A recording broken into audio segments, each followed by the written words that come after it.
नमस्कार, आप देख रहे हैं हमारा खास कार्यक्रम खाना खजाना। आज खाना खजाना में आपको एक ऐसी शख्सियत से मिलाएंगे जो इस फील्ड के माहिर हो चुके हैं, जिन्होंने खाना खजाना के रूप में एक अच्छी फैंस फॉलोइंग बना रखी है। ऐसी ही शख्सियत से आज सीधे आपको रूबरू कराते हैं, जिनका नाम है सुरेंद्र प्रजापति। हमारे साथ सीधे खाना खजाना के मालिक, एक अच्छे शेफ सुरेंद्र प्रजापति जी मौजूद हैं और उनसे तमाम चीज़ों के बारे में आज जानेंगे, क्योंकि खाना व्यक्ति के जीवन से जुड़ा होता है, उसके स्वास्थ्य से जुड़ा होता है, उसकी अर्थव्यवस्था से जुड़ा होता है। इन तमाम मुद्दों के साथ ही कैसे इस फील्ड में कैरियर नवयुवक बना सकते हैं, इस विषय पर भी उनसे बात करेंगे। हमारे साथ सीधे सुरेंद्र जी मौजूद हैं, उनसे रूबरू होते हैं। सुरेंद्र जी, सबसे पहले आपका हमारे कार्यक्रम खाना खजाना में आपका स्वागत है। Thank you sir. Surendra ji, सबसे पहला सवाल, इस फील्ड में आप कैसे आए? सर सबसे पहले तो आपका धन्यवाद जो आपने मुझे इस लायक बनाया, मतलब समझा और बुलाया। सबसे पहले मेरी शुरुआत, मैं गांव में रहता था और तो शुरुआत में क्या होता है ना कि जैसे गांव में जब लोग खाना वाना, जैसे शादी विवाह में मैं जाता था तो वहाँ पर मैं देखता था कि लोग खाना बना रहे हैं, मुझे बहुत अच्छा लगता था। मतलब मैं अंदर से बहुत मुझे हैप्पीनेस फील होती थी। तो फिर मैं उन्हीं लोगों के साथ पे जैसे खाना परोसना हो गया और या उनके साथ में बैठ के पूड़ियाँ बनाना हो गया या सब्जी देखना हो गया कैसे बना रहे हैं। तो ऐसे ही धीरे धीरे मैंने शुरुआत किया, तो मुझे ऐसे थोड़ा थोड़ा अच्छा लगने लगा। फिर मैंने हमारे बहुत अच्छे और बहुत मशहूर शेफ़ हैं, जैसे संजीव शेफ़ हैं, कुणाल शेफ़ हैं, रणवीर दास शेफ़ हैं, इन लोगों को देखा तो फिर ऐसे मेरे मन में भी आया कि मैं भी कुछ आगे ग्रोथ करूँ इसमें। क्या कभी कोई आपका फैमिली मेंबर इस व्यवसाय से जुड़ा हुआ था? नहीं सर, ऐसा कुछ भी नहीं था, कभी भी कोई नहीं था। सबसे पहले मैं ही इसमें उठ कर के आया हूँ और मुझे अच्छा लगा और बहुत अच्छा लगता है मुझे खाना बनाना, तो मैं ही सबसे पहले आया सर। ये जो इंडस्ट्री है आपकी जी। इसको किस रूप में आप देखते हैं कि आज के समय में कि लोग खाने को लेकर विशेष ध्यान देते हैं? सर जैसे आज के समय में मुझे लगता है कि 3 ही इंडस्ट्रियाँ ऐसी हैं, जैसे एजुकेशन, हॉस्पिटल और होटल। तो कल होटल लाइन बहुत निचले स्तर पे थी, लेकिन आज होटल लाइन बहुत ऊंचे स्तर पे। और मैं ऐसा सोच रहा हूँ कि कल जो आने वाला समय है उसमें पावरफुल इंडस्ट्री में से तीसरे स्थान पर ये होटल इंडस्ट्री होगी, ऐसा मुझे लगता है। आजकल का अगर चलन देखें सुरेंद्र जी, कि लोग जो है फास्ट फूड की तरफ तेजी से भाग रहे हैं, होटलों की तरफ तेजी से भाग रहे हैं। कुछ लोग कहते हैं कि होटलों का खाना अच्छा नहीं होता है, तो बहुत से लोगों का मत ये भी है, यानी उनका सपोर्ट ये भी है कि होटल्स का खाना बहुत अच्छा होता है। इस बारे में आप क्या कहेंगे? सर देखिए, सबसे पहले तो जिन लोगों ने कहा है कि खाना अच्छा नहीं होता है, तो कहीं न कहीं ये होता है ना कि जो हम जब छोटे से रेस्टोरेंट में या छोटे से ठेले पे ऐसे खाना खाते हैं, तो हम अक्सर देखते हैं कि वो मक्खियाँ बैठ रही हैं या रोड के किनारे हैं तो धूल मिट्टी पड़ रही है। साफ सफाई का ध्यान नहीं साफ देते हैं। सफाई वो लोग हाइजीन का बहुत, मतलब बिल्कुल ध्यान नहीं देते हैं।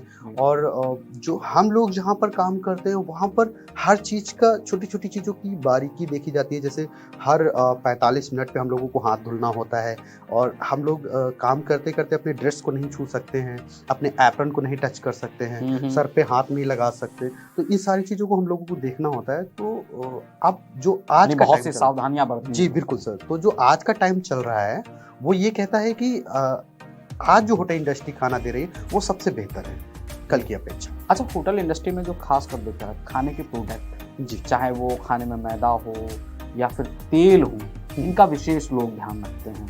इस विषय पे क्या कहेंगे आप? या ये कहेंगे कि लोग खाने के बाद सही से व्यायाम, या जिस तरीके से कहा जाता है कि खाना चबा चबा के खाना चाहिए, तो लोगों को जो डाइजेस्टिव यानी पाचन क्रिया में काफ़ी सहायता करता है, जी। उसके बारे में आप क्या कहेंगे? किस तरीके से लोग होटल्स का हो या घर का भोजन किस तरीके से ग्रहण करें, यानी खाएं?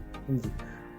सर ये होता है कि आज के टाइम पे जो खाना है वो बहुत ही ज़्यादा अब लेस ऑयली रखा जाता है, ज़्यादा तेल नहीं यूज़ किया जाता है।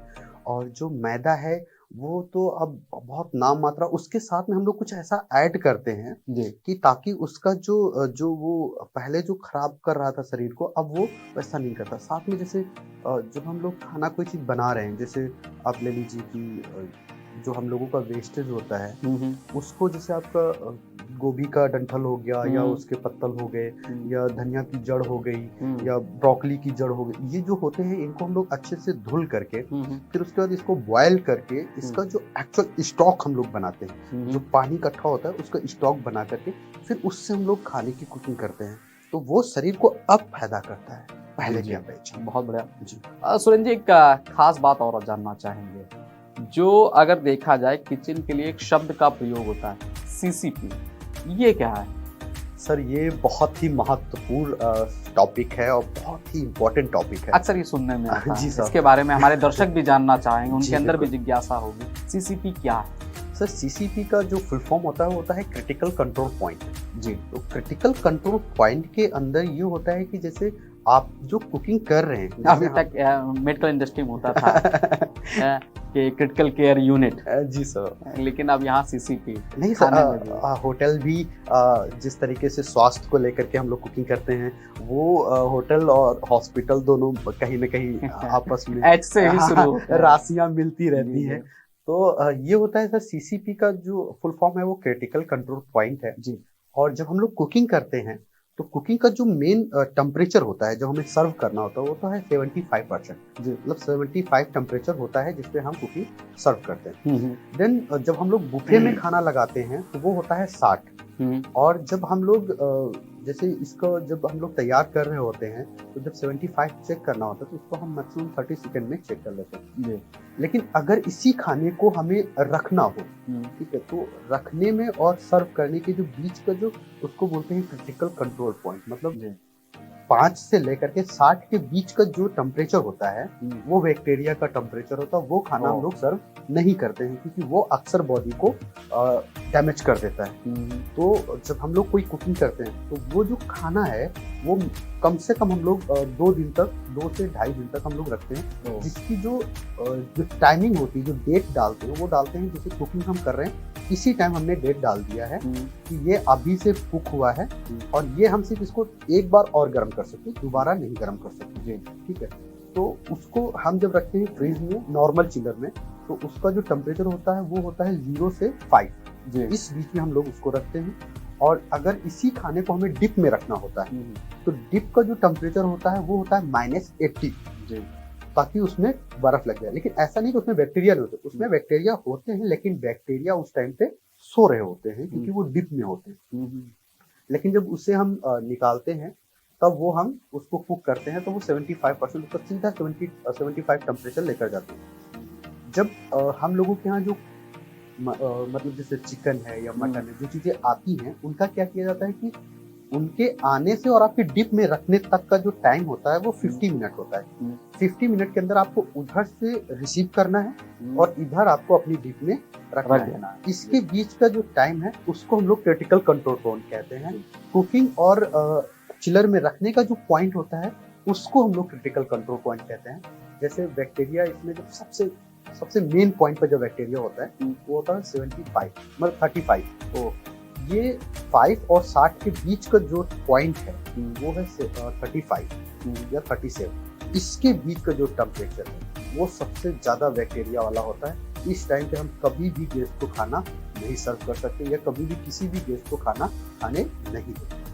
तो बिल्कुल दर्शकों, जिस तरीके से सुरेंद्र जी ने बताया, बहुत ही महत्वपूर्ण जानकारी दी है और मुझे लगता है कि आज तक किसी शेफ ने इस बारे में जानकारी अन्य लोगों को नहीं दी होगी। जिस तरीके से सुरेंद्र जी ने एक अगर कहा जाए कि रासायनिक विधि में, भौतिक विधि में या अन्य तरीके के माध्यम से उन्होंने आपको जो समझाया है, बड़ी ही महत्वपूर्ण बात है और उसका ध्यान रखना हमारे लिए आवश्यक होगा ताकि हमारे स्वास्थ्य पर बुरा प्रभाव ना पड़े, और ये आपके ज्ञानवर्धन के लिए भी आवश्यक हो सकता है।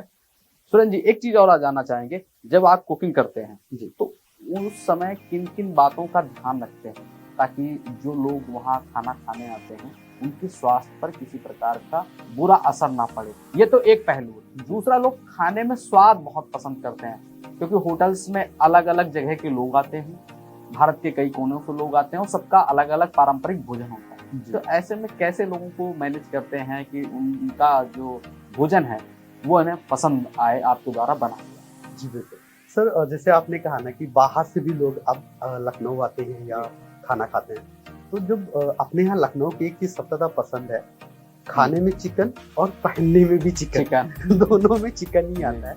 और जो अपने यहाँ का आज के टाइम पे जो चिकन है वो बहुत ही ज्यादा फेमस हो चुका है, बाहर भी बहुत ज्यादा फेमस हो चुका है।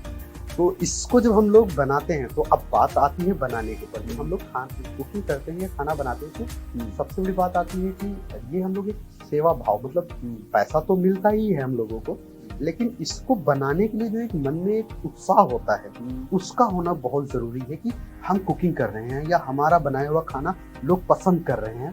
तो जब ये चीज़ आती है तो उसके बाद ये भी आता है कि हमें इसमें सफाई क्या क्या देखनी है।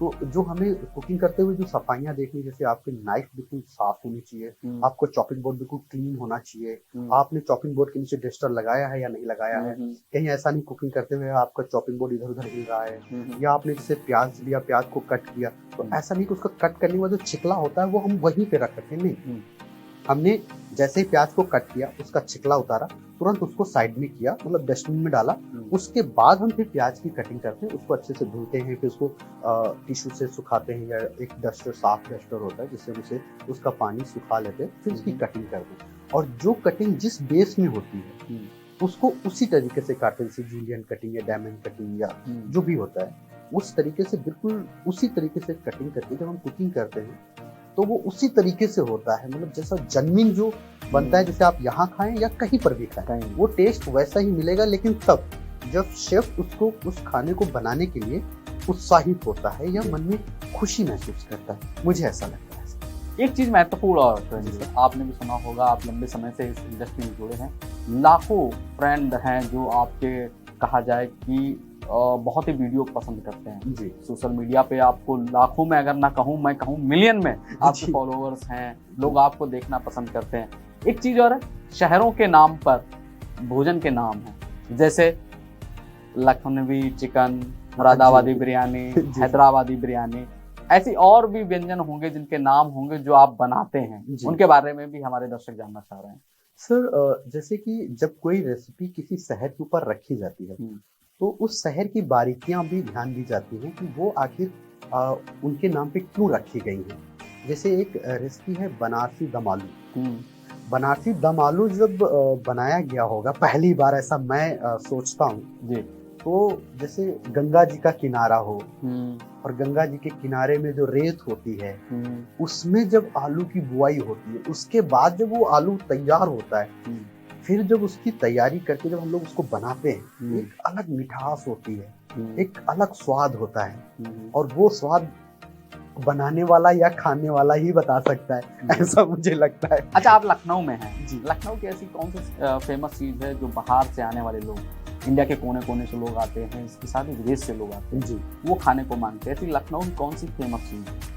सर लखनऊ में तो आज के टाइम पे जो पुराने नवाबों के टाइम से जो चला आ रहा है, जैसे आपका काकोरी कबाब हो गया, गलावट कबाब हो गया और आपका टुंडे कबाब हो गया। ऐसा नहीं, मुझे बताते बताते मेरे मुंह में पानी भी आ रहा है।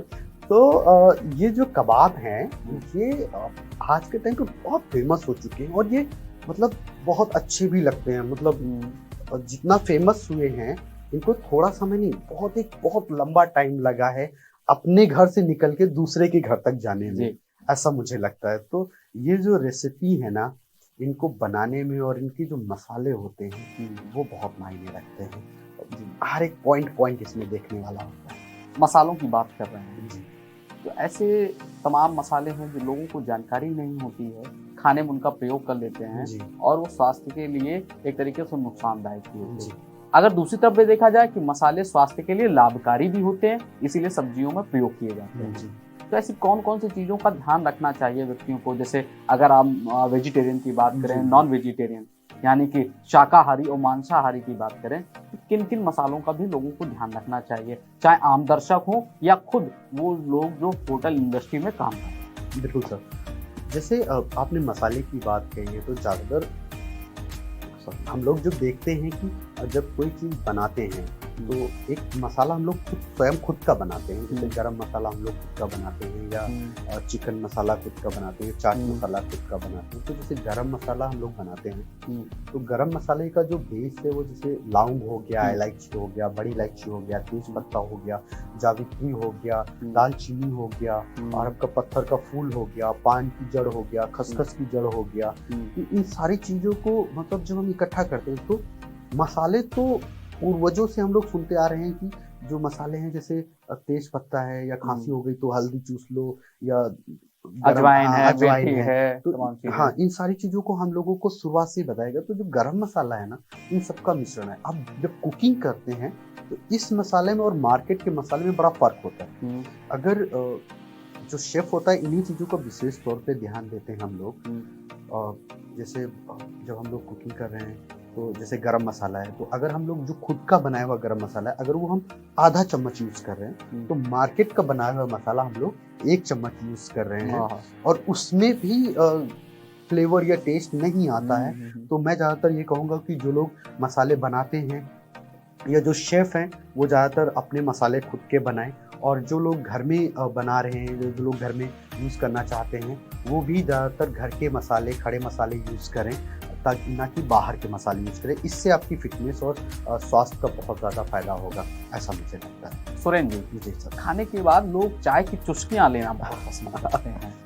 चाय के बारे में भी जानना चाहेंगे। लखनऊ के कोने-कोने में चाय की बहुत ज़्यादा बिक्री अन्य प्रांतों के अपेक्षा यहाँ होती है।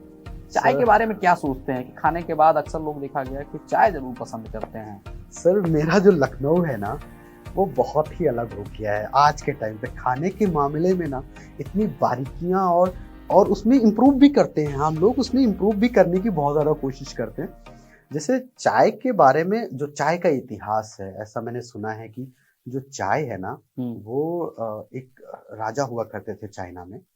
वो अक्सर गर्म पानी पीते थे, तो जब गर्म पानी पी रहे थे, उनका नौकर उनके गर्म पानी कर रहे थे, तो एक पत्ता उसमें गिरा, और उसको जब उन्होंने पिया, उनको बहुत अच्छा लगा, और फिर ऐसा कहते हैं कि उन्होंने उस पत्ते को अक्सर पीना शुरू किया, तो उससे उनकी उम्र भी बढ़ी और उनका स्वास्थ्य भी बहुत अच्छा रहा। दूसरी तरफ चाय को लेकर एक बात और कहते हैं कि बौद्ध भिक्षुक जो थे, जो बौद्ध ज्ञान लेते थे, तो वो जब ज्ञान की खोज में बाहर निकले, तो ज़्यादातर जंगलों में ही रहते थे। तो उन्होंने वहाँ पर एक पेड़ चुना जिसकी पत्तियाँ वो खा करके अक्सर मतलब एक एकाग्रता मतलब उनकी होती थी, और एक उत्तेजना भी होती थी, मतलब जगती थी उसको खाने के बाद, और एक चेतना होती थी, जिससे उनको ज्ञान की खोज में बहुत फायदा होता है। हाँ, सहायक हुआ। उसके बाद फिर जब वो लोग यहाँ पर आए लोगों के बीच में, तो उन्होंने उस पौधे को लोगों के अंदर विकास किया। लेकिन उसके बाद हम लोगों ने क्या किया, जैसे चाय को बनाया, उस पत्ते की शुरुआत की, पत्ती से फिर हम लोगों ने शुरू करते करते उसमें नींबू ऐड किया। नींबू के बाद फिर उसमें हमने खड़े मसाले ऐड किए, अदरक ऐड की। उसके बाद फिर जब इन सारी चीजों को साइड में रखते हुए फिर हमने उसमें दूध डाला।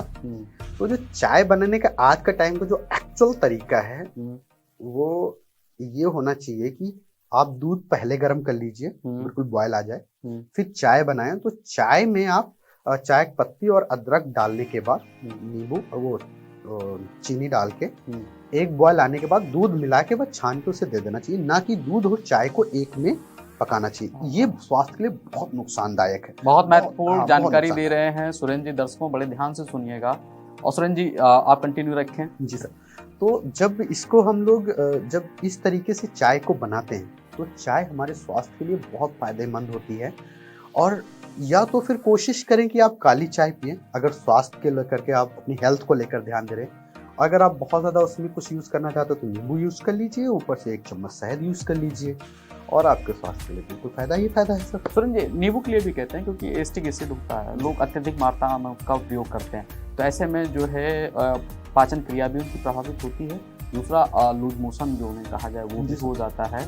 तो दिन में कितनी बार नींबू की चाय या ग्रीन टी का प्रयोग लोगों को करना चाहिए? क्योंकि लोग चाय के आदी होते हैं, बहुत अधिक इसका प्रयोग करने लगते हैं, स्वास्थ्य पर इसका बुरा प्रभाव भी पड़ने लगता है। सर, हमें लगता है इस विश्व के सबसे ऐसा अपना शहर होगा इंडिया, जो सबसे ज़्यादा चाय बनाता है, और उसमें से 95% चाय खुद ही पी जाता है, सिर्फ 5% हम लोग बेचते हैं, हाँ, सेल करते हैं।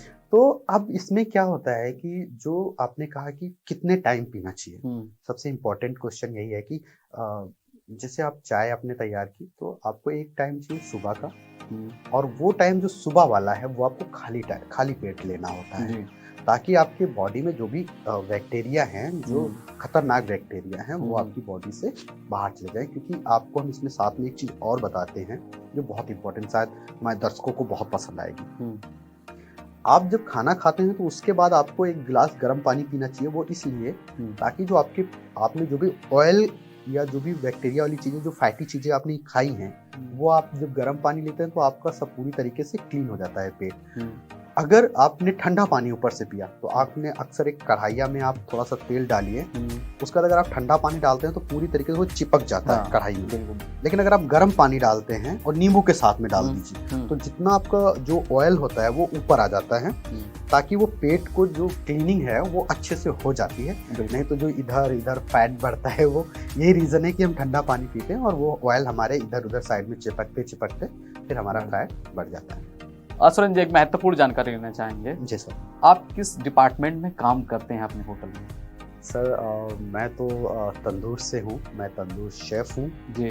और मुझे तंदूर का खाना बनाना बहुत पसंद आता है, जो बहुत ही पसंद है, क्योंकि तंदूर एक ऐसा डिपार्टमेंट है जहाँ पर आपका जितना भी खाना होता है वो बिल्कुल लेस ऑयली होता है, सबसे पहली बात। उसके बाद जब आप इसकी कुकिंग करते हैं तो इसमें आपके जो भी बैक्टीरिया होते हैं, जो आपके वेस्टेज जो भी होता है वो सब उसमें सूख जाता है, तो एक्चुअल जो पौष्टिक जो प्रोटीन बचता है वो उसमें बचता है और मुझे इसलिए वो बहुत पसंद है। तंदूर की शुरुआत अगर जानना चाहें तो कैसे हुई है? सर ये तो बहुत बड़ी बात है और बहुत लंबा वीडियो हो जाएगा सर। और जब तंदूर की शुरुआत, ऐसा माना जाता है कि 13वीं सदी से तंदूर की शुरुआत हुई थी। 13वीं सदी मतलब चंगेज खान के टाइम से इसकी शुरुआत हुई और इसके कुछ अवशेष हड़प्पा की खुदाई में भी पाए गए हैं। तो इसी हिसाब से तंदूर की शुरुआत हुई है। और जब बात करें तंदूर की इतिहास के बारे में तो तंदूर का इतिहास जो है वो 13वीं सदी से शुरू हुआ। उसके बाद जब हड़प्पा की खुदाइयाँ की गई सिंधु घाटी में तब कुछ अवशेष पाए गए, लेकिन इसको जो दोबारा लाया गया वो हमारे जो मतलब शहंशाह हैं उनके ज़रिए आया, शाहजहाँ के ज़रिए। तो दोबारा फिर से चालू हुआ और सबसे पहले ये पंजाब में शुरुआत हुई इसकी। और पंजाब में जो गुरु नानक जी थे उन्होंने शुरुआत किया, ताकि लोगों के बीच में जो एकता है, जो लोगों के बीच में पहले मतभेद होता था, जातिवाद वगैरह वगैरह, तो इन चीज़ों को ख़त्म करने के लिए उन्होंने तंदूर का आविष्कार किया। और तंदूर में जब रोटियां बनती थी तो वो सबके लिए बनती थी, सभी के लिए बनती थी और सभी उसको खाते थे। और तंदूर बेसिक 3 तरीके का होता है। एक होता है एक तोनीर होता है। अर्नेमिया में एक अर्नेमिया है, वहाँ पर तंदूर को तोनीर बोला जाता है। और तोनीर और दूसरा होता है अफगानी तंदूर। अफगानी तंदूर जो है वो मिट्टी के नीचे खुदाई करके उसमें बनाया जाता है। और दूसरा तंदूर होता है जो हमारे सुहाय तंदूर उसको बोलते हैं, जो सिख में इसका प्रचलन हुआ और उसके बाद धीरे धीरे सारे मतलब देश में फैल गया, जहाँ तक जैसे पाकिस्तान है, अफगानिस्तान है, इंडिया है, तुर्की है, ऐसे शहरों में ज़्यादातर तंदूर की डिमांड हुई है उसके बाद से। इसमें कुछ बदलाव भी हुए होंगे सदियों के हिसाब से, आपके हिसाब से अगर देखा जाए तो तंदूर में कितना बदलाव हो चुका है? सर तंदूर में पहले की अपेक्षा अब जैसे गैस का तंदूर हो गया है, इलेक्ट्रॉनिक तंदूर हो गया है, लेकिन जो मेन बेस होता है मेरे हिसाब से वो जो फ्लेवर है, जो टेक्सचर है, वो आता तो है सिर्फ और सिर्फ, मुझे लगता है कि कोयले के तंदूर से ही आता है। क्योंकि एक जो सोंधापन होता है, जो हम लोग पहले जब मम्मी लोग खाना बनाती थी चूल्हे में रोटियां वगैरह, तो एक सोंधापन आता था। तो वो जो सोंधापन है वो हमें सिर्फ कोयले वाले तंदूर में ही लगता है। बाकी तो बहुत सारे तंदूर हो गए हैं, अब जैसे बारबेक्यू हो गया, वो लोग ऐसे एक वो बनाते हैं, उसमें कोयला डाल के ऐसे ऐसे सेक देते हैं, लेकिन वो मज़ा नहीं, मुझे मज़ा नहीं आता है। चलिए, बहुत सी बातें हो गई हैं सुरेंद्र जी से, अब आते हैं कुछ महत्वपूर्ण बातों पर जिनके बारे में आप लोग भी जानना चाहते होंगे, हम भी जानना चाहते हैं। सुरेंद्र जी, हर शेफ की एक अपनी पहचान होती है, वो अपने खाने यानी व्यंजन को लेके। आपकी खास रेसिपी क्या है जो लोग पसंद करते हैं? जब आपके होटल में आते होंगे तो कहते होंगे सुरेंद्र जी की ये रेसिपी हमें पसंद है और ये हमें चाहिए। सर मेरी ये होती है सिग्नेचर डिशेस, जो एक शेफ अपनी वैल्यू बढ़ाने के लिए और अपनी नॉलेज बढ़ाने के लिए और अपने आप को लोगों के बीच में रखने के लिए वो अपनी कुछ सिग्नेचर डिशेस तैयार करता है। और वो सिग्नेचर डिशेस जैसे मेरी चिकन पल्लूफ हो गया, तंगड़ी नज़ाकत हो गया, अवध की गलावट हो गया। दरअसल ये है कि पहले की अपेक्षा आज के टाइम पे बहुत सारे बदलाव हुए हैं और हम लोग उसमें इनमें खूबियाँ क्या हैं खास ऐसी? सर जो अवध की गलावट है ये सबसे मेन रेसिपी मेरी लोग बहुत ज़्यादा इसे पसंद करते हैं। अवध की गलावट, पहले तो गलावट का मतलब ये होता है कि हमने पहले भी सुन रखा है जो जैसे मटन गलावट होता था या ककोरी कबाब हुआ। ये कबाब इसलिए बनाए गए थे कि जो राजा जी थे उनके दांत गिर गए थे तो उनको नॉनवेज खाने का बहुत शौक था, तो वो दांतों से चबा नहीं सकते, तो उन्होंने अपने मसालची से कहा कि कुछ अलग बनाओ, ऐसा बनाओ कि मुंह में रखें और गल जाए। तो तब वो गलावट का मतलब शब्द निकल कर तो जब गलावट बनाया गया तो उस गलावट को हमने देखा कि बहुत सारे ऐसे हमारे लोग हैं जानने वाले या ऐसे मेरे फ्रेंड्स हैं या दर्शक हैं जिनको नॉनवेज नहीं पसंद है। इवन मुझे भी नॉनवेज नहीं पसंद है, लेकिन मैं बनाता बहुत शौक से हूँ और शायद इसलिए मेरी जो शौक है, मेरा जो कला है, मेरे अंदर की जो एक उत्साह मेरे अंदर रहता है बनाने का, शायद वही है कि मैंने उन लोगों को देखते हुए मैंने एक अवध की गलावट का निजात किया कि वो जो मसाले होते हैं, मैंने जैसे बताया गरम मसाले या पोटली मसाला या लज्जते ताम एक मसाला होता है, उन सारे मसालों को इस गलावट में ऐड करके अवध की गलावट का नाम दिया। और ये खास तौर पे वेज वाले लोगों के लिए है जो लोग नॉनवेज के मटन गलावट नहीं खा सकते हैं, उनके लिए। अब जैसे दूसरी हमारी रेसिपी है तंगड़ी नज़ाकत। तंगड़ी नज़ाकत भी हमारी एक सबसे प्यारी और खूबसूरत रेसिपी है जिसको मैंने अपने हाथ से तैयार किया। जैसे कि जो कीमा होता है, आज मतलब नज़ाकत तंगड़ी तो सभी लोग पसंद करते हैं, लेकिन उसमें जब कुछ नया हो जाता है, कुछ इम्प्रूव करते हैं हम लोग, तो लोगों को अलग एक वो हो जाता है कि भाई वहाँ चल के वो चीज़ खानी है। तो उन लोगों ने क्या किया कि वो चीज़ें खाने के लिए उनको अगर लखनऊ में इस किनारे से उस किनारे तक जाना पड़ता है, तो उसका रीज़न यही है कि वो ये रेसिपी है कि उनको खाने के लिए आना पड़ता है। तो एक तंगड़ी नज़ाकत है, चिकन पल्लूफ है, अवध की गलावट है और जैसे आपका दुधिया कबाब है, तो इनकी वजह से लोगों को ये चीज़ें पसंद है।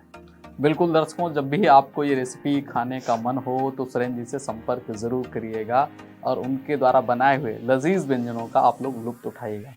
चलिए अब चलते हैं स्वास्थ्य की ओर। सुरेंद्र जी, जी सर। खाने को लेकर लोग बहुत शौकीन होते हैं, लेकिन स्वास्थ्य का भी बहुत से लोग ध्यान रखते हैं, खासकर बच्चे हों, नौजवान हों, महिलाएं हों और महिलाओं में खासकर प्रेग्नेंट महिलाएं, दूसरी तरफ बुजुर्ग। जी तो सर। कैसे उनको भोजन का प्रयोग करना चाहिए, खासकर जो होटल्स हैं या फिर रेस्टोरेंट के जो व्यंजन हैं यानी खाने वाली चीज़ें हैं, क्या ध्यान रखना चाहिए ताकि उनकी पाचन क्रिया सही बनी रहे?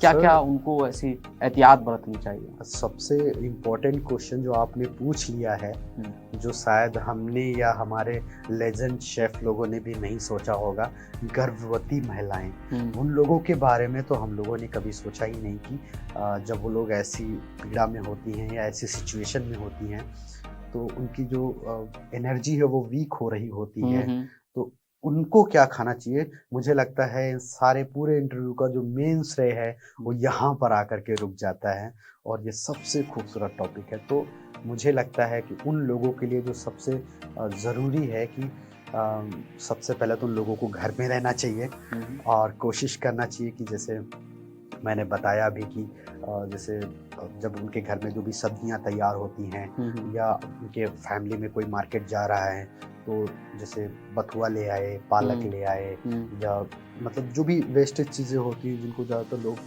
वेस्टेज में कर दें कि ये भाई यूज़ में नहीं आता, उन्हें ज़रूर वो यूज़ में लें, उनको पूरा इकट्ठा करें। जैसे घर में सब्जी आई, डंठल निकाले गए, धनिया का डंठल हो गया, सारे डंठल इकट्ठा किए सारी सब्जियों का, उसके बाद उसे अच्छे से धुला गया। धुलने के बाद कम से कम 5 लीटर पानी में डाल करके उसे अच्छे से बॉयल करें और जब वो 2.5 लीटर 2 लीटर बचे तो उसे पूरा दिन धीरे धीरे चुस्की के साथ में या हल्की सी काली मिर्च डाल करके, अगर फिर भी थोड़ा सा कड़वा हो गया तो थोड़ा शहद मिला करके तब इसका यूज़ करो। और कहते हैं कि शहद जो होता है ना वो एंटीबायोटिक है, भगवान का दूसरा वरदान कहा जाता है शहद धरती के लिए। और उसके साथ में जो हल्दी होती है ये एंटीबायोटिक होती है, तो मुझे लगता है उनको उस जूस में मिला करके उन्हें पीना चाहिए। और इन्हीं चीज़ों को हम लोग मिला करके शोरबा तैयार करते हैं या सूप तैयार करते हैं। जैसे आप जब भी कभी होटल गए हैं, ज़्यादातर आप लोग जाते रहते हैं, जब होटल गए होंगे तो आपको जैसे chicken hot and Sawar soup हो गया या चिकन पिकल सूप हो, ये जब सूप आपको मिलते हैं तो इनमें क्या होता है कि जब चिकन आता है उसका जो भी यूज़ करते हैं, जैसे चिकन मलाई टिक्का या चिकन टिक्का, ये चीज़ें हम लोग निकाल लेते हैं। उसके बाद जो उसका जो हड्डी बचती है उसमें उसको हम लोग डाल करके पानी में, उसको 10 लीटर पानी में डाल करके सारा चिकन उबाल करके, उसके बाद उसका जब 5 लीटर पानी बचता है उस पानी से हम लोग चिकन का जो सूप होते हैं वो बनाते हैं, उसको हम लोग स्टॉक बोलते हैं। वो स्वास्थ्य के लिए बहुत फायदा करता है। मुझे लगता है चिकन खाने से ज़्यादा जो फायदा करता है वो चिकन सूप फायदा करता है, क्योंकि जो जैसे हमने चिकन खाया, चिकन जब हम खाते हैं तो लीवर को हमारे बहुत मेहनत करनी पड़ती है, पचाना पड़ता है। लेकिन जो हम लोग सूप के तौर पे पी रहे हैं वो लिक्विड हो गया, और लिक्विड जो हमारी बॉडी को फायदा देता है, बहुत ज़्यादा फायदा देता है। साथ में जैसे आपको स्प्राउट सैलेड लेना चाहिए, ज़्यादातर हाफ कुक चीज़ें लेनी चाहिए। जैसे गाजर है, आप लाए उसको हाफ कुक किए, उसके बाद उसे आप हल्का सा काला नमक, कोशिश करें कि वाइट नमक ना यूज़ करें, ब्लैक सॉल्ट यूज़ करें, उसको यूज़ करें और वो खाएं, वो फ़ायदा करेगा। और गर्भवती महिलाओं के लिए भी यही प्रोसेस सेम रहेगा, और बुज़ुर्गों के लिए भी यही प्रोसेस सेम रहेगा। और जो हमारे जो यंग लोग हैं जिनके लिए खाना कहाँ तक स्वास्थ्य के लिए फ़ायदा करता है, तो जैसे हम लोग जो चिकन या मटन या जो भी पकाते हैं, तो उसका जो मेन जो कॉन्सेप्ट होता है वो होता है कि जैसे आप उन्हें हांडी में मटन हम लोग पका देते हैं, तो उसमें जो ऑयल होता है वो पहले तो हम लेस ऑयली रखते हैं, ज़्यादा ऑयल नहीं रखते हैं। उसके बाद हम लोग जैसे बटर नान, जैसे आपने कहा मैदा, अभी थोड़ी देर पहले आपने जिक्र किया था, तो ज़्यादातर बटर नान में क्या होता है कि ईस्ट मिलाई जाती है या सोडा मिला दिया जाता है ताकि बटर नान टेस्टी लगे। लेकिन हमारा जो एक अपना कॉन्सेप्ट है वो ये है कि हम किसी भी परिस्थिति में ऐसा कोई भी खाना नहीं बनाना चाहते जो व्यक्ति के स्वास्थ्य के साथ हम खिलवाड़ नहीं करना चाहते, बिल्कुल। शरीर को नुकसान नहीं देना चाहिए, ऐसा मेरा मानना है। और मैं कभी कभी मेरे ऑनर जो हैं वो कभी ऐसे कोई टॉपिक छेड़ते भी हैं तो मैं उन्हें रिप्लाई भी करता हूँ, क्योंकि मेरे लिए इम्पोर्टेंट ये है कि कहाँ तक फ़ायदा करता है ये जो जो हम कुकिंग कर रहे हैं, क्योंकि कुकिंग जो हमारी बेहतर होगी तो उनको भी फ़ायदा होगा, लोग आएंगे ही आएंगे। और अगर हमने उसमें समझौता किया, हमने जैसे सबसे ज़्यादा तो आज के टाइम पे जैसे रिफाइंड ऑयल है, बॉडी के लिए बहुत नुकसान देता है, या डालडा है बॉडी के लिए पाम ऑयल बहुत ज़्यादा नुकसान देता है। तो हमें चाहिए कि अगर ये चीज़ें यूज़ करनी भी पड़ रही हैं तो ये लोग ये चीज़ें बहुत कम यूज़ करें। उसके बाद अगर सपोज करिए कि अगर यूज़ करना पड़ रहा है तो सरसों का तेल यूज़ कर लें, जैतून का तेल यूज़ कर लें, तो ये चीज़ें आपके स्वास्थ्य के लिए बहुत फायदेमंद होती हैं। और मुझे लगता है यही चीज़ें देनी भी चाहिए लोगों को, ताकि उनके स्वास्थ्य के साथ खिलवाड़ करना नहीं चाहिए कुल मिलाकर के, ऐसा लगता है मुझे। बिल्कुल, बहुत महत्वपूर्ण जानकारी दी है सुरेंद्र जी। एक चीज़ चलते-चलते और थोड़ी आपसे जानना चाहेंगे कि आजकल की भागम-भाग ज़िंदगी में ये जो होटल इंडस्ट्री है वो तेज़ी से विकास करती जा रही है। ऐसे में होटल इंडस्ट्री से जुड़े लोगों को, या फिर जो लोग इस फील्ड में आना चाहते हैं या जो इसमें कैरियर बनाना चाहते हैं, जो नवयुवक हैं, उनके लिए क्या संदेश देना चाहते हैं आप?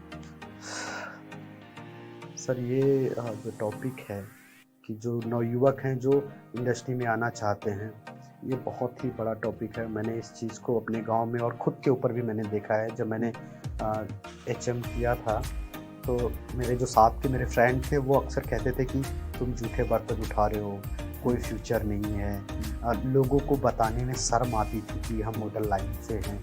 ऐसा होटल लाइन में ऐसी सिचुएशन आई है कि हम शायद बहुत ही नेगेटिव तरीके से उसको पेश किया बहुत ज़्यादा।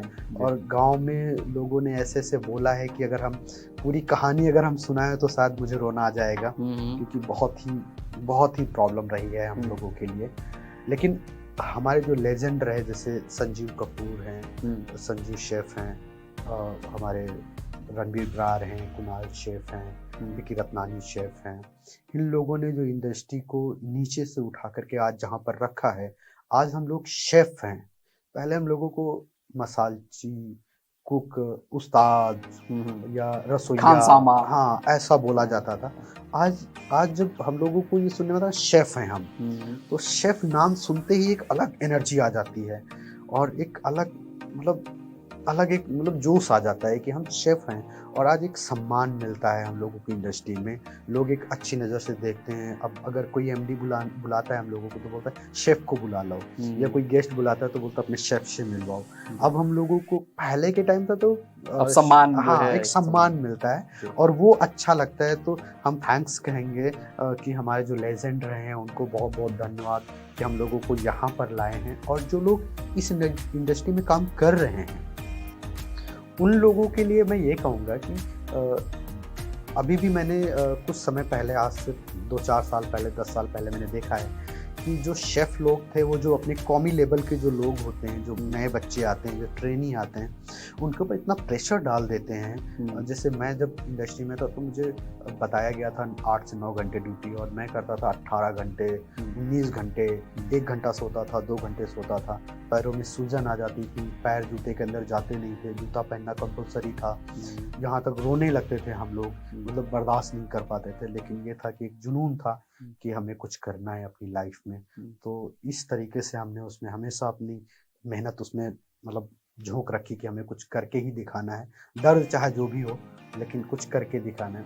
आज मैं ये कहूँगा कि जो आज के जो ट्रेनी हैं वो दौर नहीं देख रहे हैं, क्योंकि उन्हें वो दौर देखने को भी नहीं मिलेगा। क्योंकि आज जो शेफ़ हैं जिस जगह से उठ के आए हैं वो समझते हैं, इसलिए अपनी ट्रेनिंग के साथ में थोड़ी रियायत बरतते हैं। लेकिन जो लोग नहीं बरत रहे, मैं चाहूँगा कि आज के टाइम पे जो गाँव वाले लोग हैं वो बहुत भला-बुरा कह रहे हैं। तो कम से कम हमारे सीनियर जो शेफ़ हैं, जो एग्ज़ीक्यूटिव शेफ़ हैं, वो कुछ ऐसा करें कि हम लोगों का और रुतबा बढ़े और सम्मान बढ़े और हम लोगों को प्यार मिले सभी का, और लोग तारीफ़ करें हम लोगों की। जो अंदर बच्चे काम कर रहे हैं वो भी बाहर निकल के तारीफ़ करें, क्योंकि जब हम एक अच्छे अपने ट्रेनी के साथ अच्छा व्यवहार करेंगे तो वो जब कहीं और जॉब करेगा तो हमारी तारीफ़ करेगा, बिल्कुल, और उससे अपने हमारा गुरु नाम, को एक हाँ, सम्मान भी देगा। और उससे हमारा एक अलग रुतबा बढ़ता है। तो ये हमारे चलिए, एक आप शेफ की बात कर रहे हैं, जी सर। इस शब्द का इजाद क्या है और इसका अर्थ क्या है? सर शेफ़ का जैसे जो शेफ़ नाम मिला है इसमें सब कुछ है। मतलब ये समझ लीजिए कि जो शेफ़ है ना वो पूरे होटल का मतलब पूरे किचन का जो खाने का जो मेन कॉन्सेप्ट है वो इसी नाम में छुपा है। जैसे आपका हो गया क्लीनिंग, जी। C for cleaning, cleaning, H for hygienic, जी, और E फॉर ऑथेंटिक, हाँ, और F फॉर फूड। जी। मतलब इसी बिल्कुल नाम में दर्शकों, बड़ी आकर महत्वपूर्ण जानकारी है, खासकर वो स्टूडेंट जो अभी तक शेफ का पूरा अर्थ ना जानते हों, वो सुरेंद्र जी उसके बारे में बता रहे हैं। जी। तो शेफ का जो C फॉर क्लीनिंग है, क्लीनिंग का मतलब ये होता है कि उसको नाम इसीलिए दिया गया है शेफ की ताकि उसके दिमाग में ये चीज़ रहे। सिर्फ नाम लेने से शेफ नहीं बना जाता। उस शेफ के नाम का जो एक पॉइंट है, एक शब्द है, उसका जो फुल फॉर्म है उसको फॉलो करना भी बिल्कुल शेफ का जो मेन है वो होना चाहिए। और जैसे मैंने बताया कि हाइजीनिक का मतलब यही होता है कि आप कुकिंग कर रहे हैं तो कुकिंग करते करते आप खांस रहे हैं, आपके नाखून बड़े हैं, आप बाल में हाथ लगा रहे हैं, आप नाक पे हाथ टच कर रहे हैं, आप कान पे हाथ टच कर रहे हैं, आप बाद में अपने कपड़े में ऐसे ऐसे हाथ टच कर रहे हैं, अपने एप्रन में हाथ पोंछ रहे हैं। तो इन सारी चीज़ों का जो मेन होता है वो क्लीनिंग, हाइजीनिक, ऑथेंटिक और फूड। मतलब जब ये आप तीनों चीज़ें एक अच्छे तरीके से आप फॉलो करेंगे तब आपका एक अच्छा फूड तैयार होगा और वो सभी को पसंद आएगा। चलिए, एक जानकारी और चाहते हैं, शायद अभी बहुत से लोगों को जानकारी नहीं होगी जिस तरीके से, क्योंकि आप लोग जो हैं बड़े बड़े होटल्स में काम करते हैं, होटल का भी हम बहुत से लोग अर्थ जानना चाहते हैं, उसका भी फुल फॉर्म क्या है? सर होटल का होता है H फॉर हॉस्पिटैलिटी, और O for organisation, T for tourism, और E फॉर एंजॉय जी, और L फॉर लाइफ। जी, बहुत अच्छा। मतलब ये जो होटल है ऐसा माना जाता है कि आपकी लाइफ के लिए इंजॉय करने के लिए। जैसे कि आप देख सकते हैं कि हम्म, अगर आपका मस्ती करने का मूड है तो आपको होटल जाना है, आपका बर्थडे है आपको होटल जाना है, हम्म, आपका शादी है आपको होटल जाना है, आपको छोटी सी किटी पार्टी करनी है आपको होटल होटल जाना है। जाना है। मतलब किसी भी परिस्थिति में आपको अगर इंजॉय करना है लाइफ का तो आपको होटल जाना है। और होटल में हम लोग इसीलिए वो सारी सुविधाएं देने की कोशिश करते हैं जो लोगों को पसंद आए और लोग आकर के एक अलग खुशी महसूस करें। क्योंकि आज की भाग दौड़ बड़ी दुनिया में लोग इतना स्ट्रेस में आ जाते हैं, इतना प्रेशर में आ जाते हैं कि वो समझ ही नहीं पाते हैं। जैसे होटल्स में कुछ प्लान भी होते हैं, मैं आपको बता दूं, जैसे AP plan, MAP plan, EP hmm, plan और CP plan. Hmm, CP plan का मतलब होता है कॉन्टिनेंटल प्लान, ईपी प्लान का मतलब होता है यूरोपियन प्लान, एपी प्लान का मतलब होता है अमेरिकन प्लान और हम्म, ईपी एमएपी का होता है अमेरिकन मॉडिफाइड प्लान। हम्म, इस हर प्लान का एक एक अलग अलग पॉइंट होता है। जैसे ईपी है, अगर आप किसी होटल जा रहे हैं, रूम एंट्री कर रहे हैं, हम्म, तो जैसे आप रूम में एंट्री करेंगे तो आप वहाँ पर आपसे रिसेप्शनिस्ट पूछेगा कि आप पूरा पेमेंट पे करना चाहते हैं या हाफ या हम्म, बिल्कुल नहीं। हम्म, मतलब कहने वाला ये है कि जैसे आपने एमएपी प्लान लिया तो उसमें आपका सारा पैसा एक साथ में जमा हो जाएगा, जिसमें हम्म, आपका सुबह का ब्रेकफास्ट, दोपहर का लंच, शाम का डिनर सारा हम्म, होता है। हम्म, एमएपी में ये होता है कि आपका सिर्फ एक टाइम, मतलब एक टाइम का होता है, चाहे आप लंच करें या हम्म, डिनर करें, और मॉर्निंग ब्रेकफास्ट होता है। हम्म, सीपी का मतलब होता है आपको सिर्फ और सिर्फ ब्रेकफास्ट दिया जाएगा। हम्म, और ईपी का मतलब होता है, यूरोपियन प्लान का मतलब होता है कि आपको सिर्फ और सिर्फ रूम का पैसा देना है, हम्म, उसमें आपको कुछ भी इंक्लूड नहीं रहेगा, ना आपको नाश्ता मिलेगा, ना आपको हम्म। चाय, ना आपको मतलब कुछ भी नहीं, मतलब नॉर्मल। बहुत महत्वपूर्ण जानकारी दे रहे थे हमारे शेफ सुरेंद्र प्रजापति जी।